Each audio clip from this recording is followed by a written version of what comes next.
ಇದೇ ತಿಂಗಳು 10ನೇ ತಾರೀಕು KR ಪೇಟೆಯ ಹೇಮಗಿರಿ BGS ಎಜುಕೇಷನ್ ಸೊಸೈಟಿನಲ್ಲಿ ಒಂದು ವಿಶೇಷ ಚಿಣ್ಣರ ಜಾಣರ ಜಗಲಿ ಕಾರ್ಯಕ್ರಮ.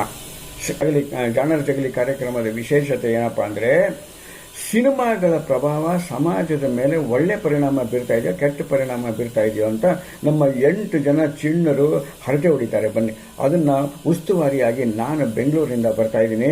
ವಿಶೇಷ ಸಮಾರಂಭ ಏನದು, ಪೂಜ್ಯ ಬಾಲಗಂಗಾಧರನಾಥ ಸ್ವಾಮೀಜಿಯವರ 51ನೇ ಪಟ್ಟಾಭಿಷೇಕದ ಸವಿನೆನಪು, ಡಾಕ್ಟರ್ ನಿರ್ಮಲಾನಂದ ಸ್ವಾಮೀಜಿಯವರ ಕೃಪಾಶೀರ್ವಾದ ಮತ್ತು ರಾಮಕೃಷ್ಣ ಗೌಡರ ಮಾರ್ಗದರ್ಶನದಲ್ಲಿ ಮಾಡ್ತಾ ಇದ್ದೀನಿ. ಭಾಳ ಚೆನ್ನಾಗಿರುತ್ತೆ. 9:30 ಹೇಮಗಿರಿಯ BGS ಶಾಲೆ ಆವರಣದಲ್ಲಿ ಚಿಣ್ಣರ ಜಾಣರ ಜಗಲಿ. ಇದೇ ತಿಂಗಳು 10ನೇ ತಾರೀಕು ಬೆಳಗ್ಗೆ 9 ಗಂಟೆಗೆ ವಿಶೇಷ ಕಾರ್ಯಕ್ರಮ. ಬರ್ತಿರಲ್ಲ ನೀವು, ನಿಮ್ಮ ಕುಟುಂಬ